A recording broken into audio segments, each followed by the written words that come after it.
So this is joint work with Jesse Fried, who's here. Ehud Kamal, I think he's somewhere in India, so his whereabouts are unknown. And this is about minority veto rights as a mechanism for curbing controller tunneling, or perhaps controlling controller pay tunneling. And I start with the stuff that you all know. So the struggle to restrict or constrain controlling shareholders. Most firms around the world have one. All kinds of mechanisms that some of you have proposed are insufficient, independent directors, lawsuits, etc. And many countries are trying to regulate related party transactions, including the pay of controlling shareholders and their family members if they are related or employed by the firm. And a particular mechanism that is sort of gaining popularity is the adoption of a majority of a minority vote, or subjecting certain related party transactions to a vote of minority shareholders who are not connected or related to the controlling shareholder according to various definitions. So even though there is a huge literature on shareholder voting mechanisms in various forms, most of it actually addresses shareholder votes in dispersed companies with dispersed ownership, and votes where simple majority rules apply.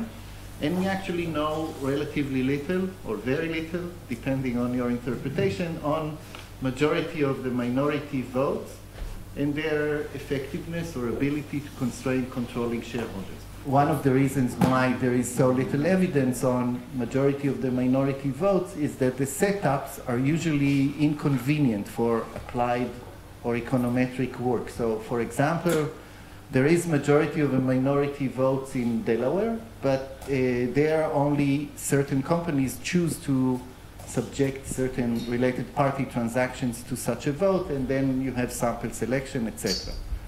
In Canada, I think the right term may be Ontario rather than Canada. A majority of the minority approval is mandatory in related party transactions, which may be good for Canada, but deprives us of a proper control group. There is a PhD dissertation at Columbia. I think this is a lady, Nan Lee, and she's been working on related party transactions in India, and in many ways this is the closest paper to ours, and she actually finds that majority of minority votes in India are effective in restraining tunneling. So what do we do here? We take advantage of a regulatory reform that the locals are very familiar with.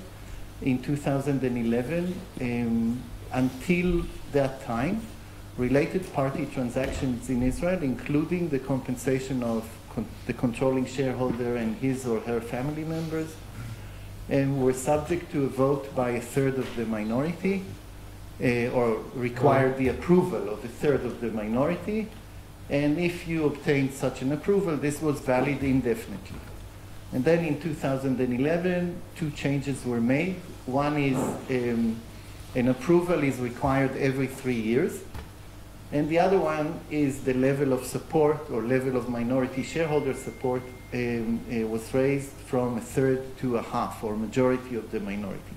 So we actually use these two regulatory changes to evaluate the effect of majority of the minority votes on the compensation of controlling shareholders and their family members. I will just say from now on compensation of controlling shareholders. In parentheses, we use compensation rather than other related party transactions because they're standardized and easy to measure and compare.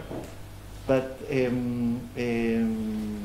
will, Oded, who's sitting in the corner, is writing a PhD dissertation at the Hebrew University using data on all related party transactions, and he finds things that are consistent with what you're going to see here, I think. Okay, so I will save you this bit. Just say that if you read the newspapers, some of them especially some controlling shareholders have been whining about these majority of the minority votes and how unfair it is, depriving them of their ability to be paid as much as they like, subjecting it to the approval of these minority shareholders who are typically institutions. They know, I don't know if you're allowed to say in Bar-Ilan they know shit, but they know very little and all of that stuff. But we want to see whether there is statistical evidence supporting this. And the way we go about doing this is, again, looking at a compulsory report by which companies have to disclose the compensation of the 5 highest paid executives. Sometimes there are more than 5, but think of it as 5 for the moment, in a very standardized way. Most public firms or traded firms in Israel have a controlling shareholder among these 5 top paid executives. So think of it as the chairman of the board being the controlling shareholder and the CEO being a hired executive, although there are variations around this theme. And so what we basically do is compare changes in compensation of controller executives in comparison, whom we consider the treated group, yes, those subject to the reform, with a control group consisting of other executives who are not the controlling shareholders and formally not subject to this change in approval procedures. Now, you might think, and I think that was one of Conrad's main comments, that the control group may not be perfectly kosher because maybe these non-controller executives, the hired CEOs, etc., are also affected by changes in the compensation of the controlling shareholders. So for, with this, I don't know how much time will I have for this, but for most of the plausible stories around this would suggest that to the extent that the non-controller executive's compensation is indexed to that of the controller executive, that would make it more difficult for us to find any results, although there are other stories, I remember. You might think that what we find is despite this difficulty rather than because of it. So what you're going to see is basically several types of empirical exercises that go as follows. First, you'll see a diff-in-diff regression before and after treated versus control to see what has happened to the controller executive's compensation, other things constant, more or less. The second thing I'm going to show you is the correlation or association between cases where controller executive's compensation is being reduced or curtailed and majority of the minority vote, so they tend to coincide. And the third thing I'm going to show you is that controller executives are more likely to leave the firm after this reform than before relative to non-controller executives. And by leaving, I mean working for zero pay, just doing humanity a favor, or reducing their compensation so that they no longer appear on the list of the top 5 executives, or just going home saying we don't want this anymore. And this phenomenon has become more prevalent relative to what it was before. The main results, controlling for other factors, controller executives enjoy a lower premium or a lower difference relative to other executives after the reform. This is only controlling for other things. I won't be able to show you a beautifully designed diff-in-diff, unconditional diff-in-diff figure. The second thing I'm going to show you is that the likelihood that a controller executive leaves the firm increases after the reform. And the third thing is that majority of the minority approvals, about 1 in 3 of those is associated with a reduction in pay. think of this in comparison with what used to be the case before this law or this reform. Any approval you would obtain was valid indefinitely. So if shareholders were pissed off with the controlling shareholder or the chairman of the board, they couldn't do anything in terms of his compensation. Afterwards, like in, I don't know, in an election, every 3 years you have to ask them, and if they are unhappy, then you observe cases of compensation reductions. One thing that I'm going to postpone to the end is whether or not all of this is good or bad. That's another comment that has come up in various earlier versions or discussions of earlier versions. We are not saying that this is a good thing. I'll come back to this.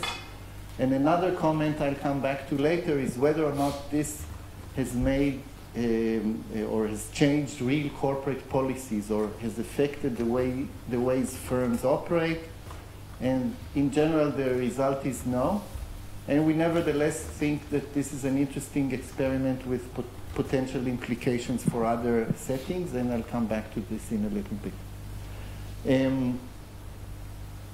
What is the meaning of these results? So controller executives who enjoy shareholder support can still get their compensation approved or even increased after the reform, but those who are not popular with the minority shareholders or those with whom the minority is unhappy now face shareholder scrutiny every 3 years, unlike what happened before. Note that we really cannot distinguish between the effectiveness of the two features of the change, the increase in the required majority and the mandatory nature of a vote every 3 years.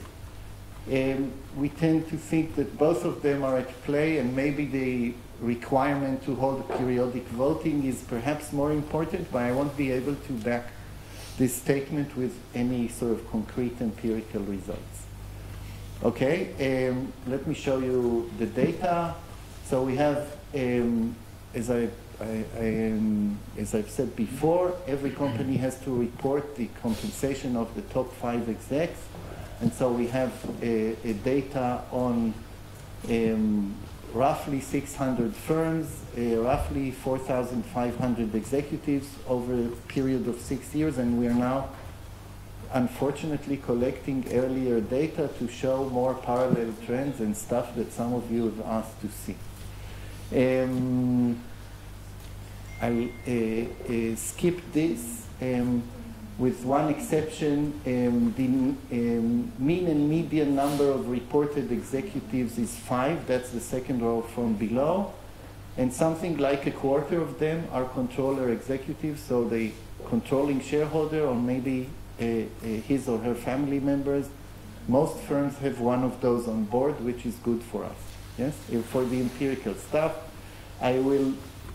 these are sample stats that won't be necessary, except for the fact that performance-based compensation is much less frequently used for controller executives. That makes sense. They already have equity stakes.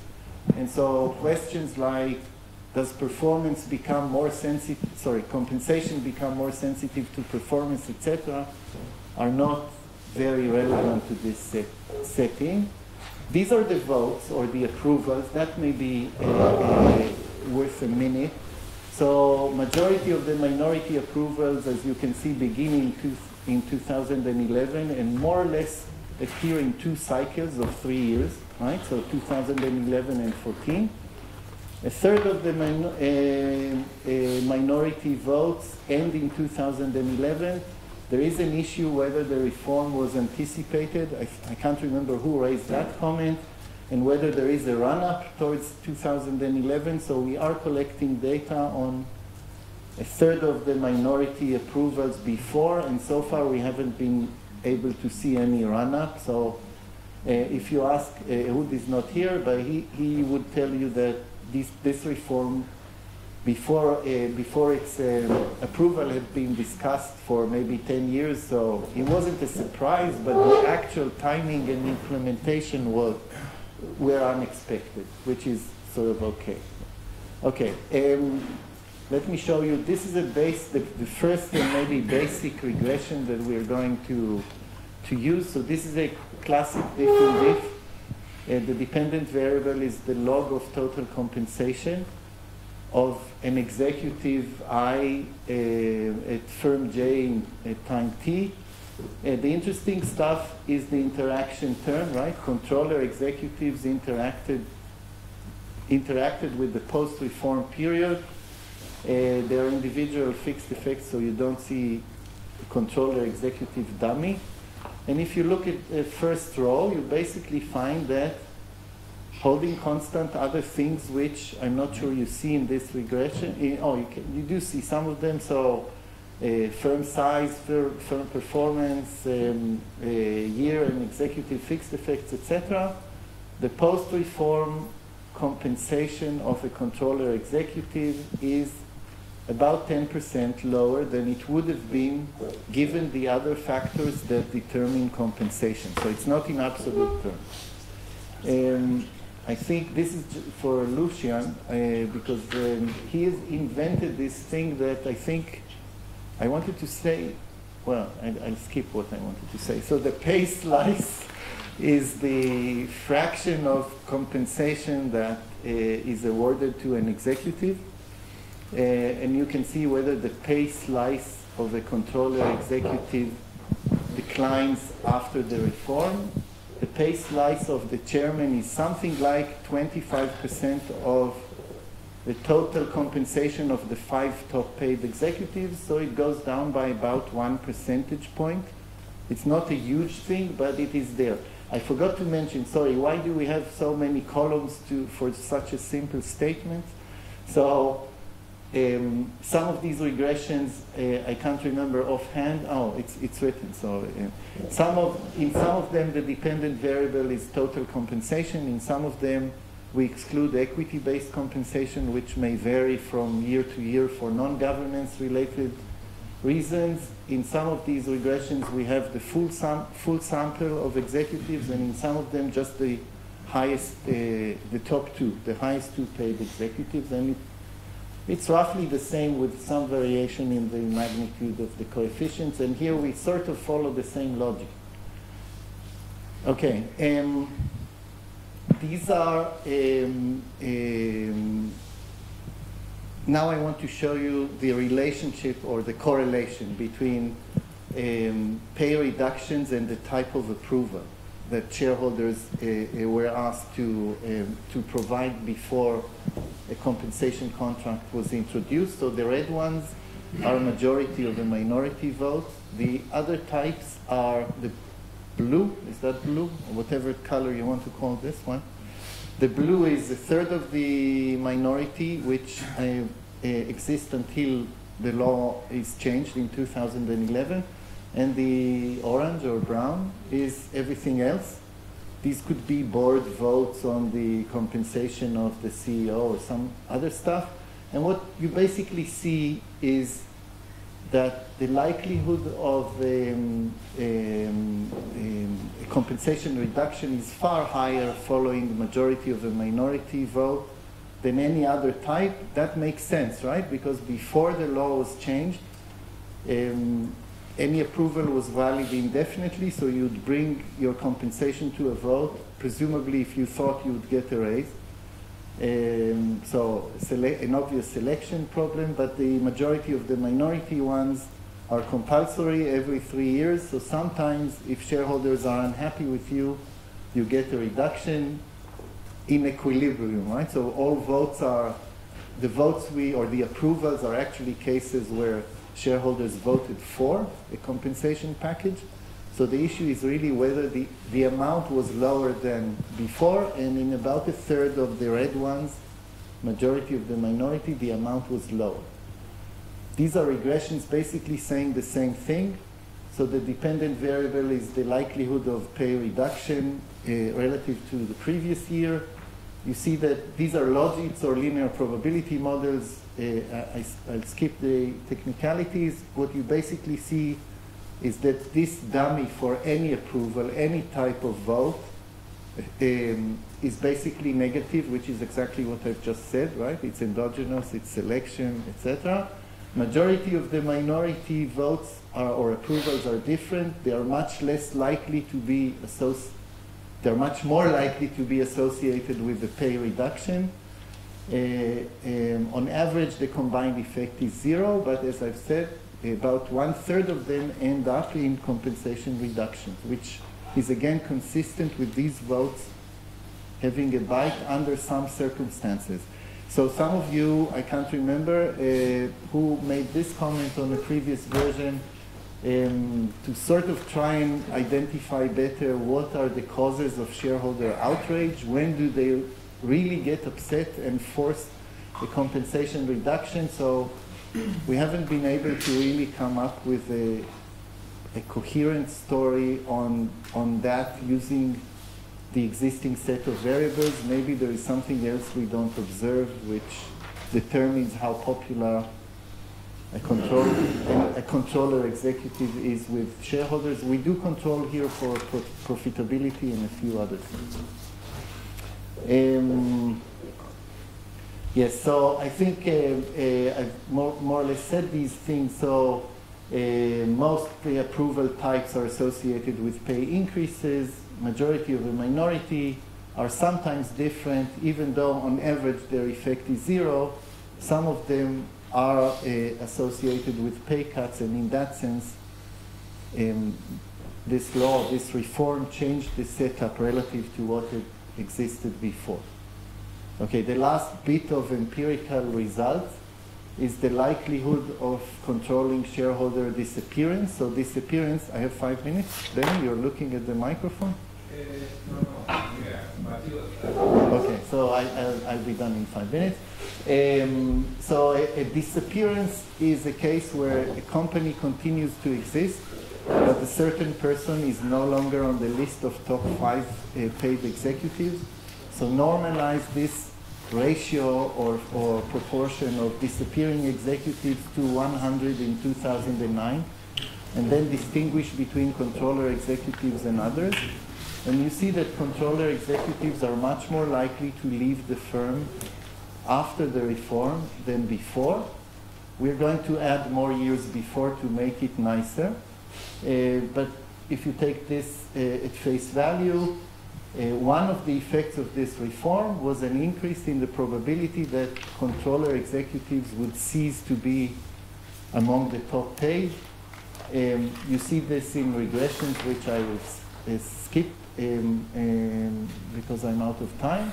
What happened to these executives? I think this is a comment that has come up in the previous discussion. Something like 300 controller executives disappear from the sample after the reform. About 10% of them are replaced by hired professionals. So 30 out of 300. Is this a big number or a small number? Is up to you to judge. Others tend to work for less or work for nothing. And some of them, about 20, have moved to lower paid positions, so no longer hold the senior position they had before. So there is something going on in terms of effects on corporate organization, but not that much, which is maybe consistent with the magnitude of this reform. I won't bore you with the various robustness tests. We basically try to see whether votes or a majority of the minority votes ahead of the deadline are different than those just on the deadline. Not that much is going on there. We sort of think that the first round of majority of a minority in the first 3 years after the law is introduced are more likely to be associated with pay reductions. That makes sense also. It's not quite statistically significant, the difference between approvals in the first cycle and in the second cycle. And then a bunch of robustness tests, thanks to those of you who suggested some of them. Basically, the results hold when you make various changes in the sample or the types of executives included in the regressions. Let me spend my remaining few minutes on things that we are actually trying to do now and the extent to which we have been able to address them, partially, I guess. So a comment that has come up, I think Yaniv is the first one to say this, is show us that whether or not this has been associated with any real changes in corporate policies, behavior, and so on. The honest answer is not much. Related party transactions are related party transactions or being used more often to replace tunneling through executive pay? The answer is no. Perhaps because they are subject to the same kind of approval procedure. Changes in dividend, changes in Q, etc. We actually don't see much going on. This I've already alluded to. We are collecting earlier data to verify a few more things.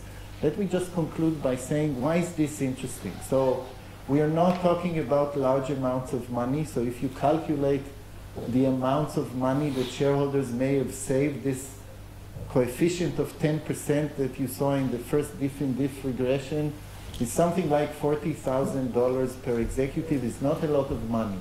Yes, we think that this may be the reason why there is no effect on Q, etc. Even if Q is the kosher variable. So leaving aside Ernst's comment, we think it's interesting because it shows that majority of the minority approvals can make a difference or can work in certain setups, and here the setup is relatively clean in comparison with what other people have done in other countries. We think it's interesting because it extends the say on pay literature and the literature on related party transactions to the context of having controlling shareholders and binding the majority of the minority vote. And it's interesting because the effect seems to be associated with the exogenous imposition of periodic voting every 3 years, and that's also unique to this setup. Is this a good thing or a bad thing? We're not trying to say anything about the welfare implications, so you can of course come up with stories whereby these laws led to the loss of great executives or value increasing related party transactions and so on and so forth. We are not trying to say that this is good or bad. We're just trying to describe the results that were associated with this particular reform.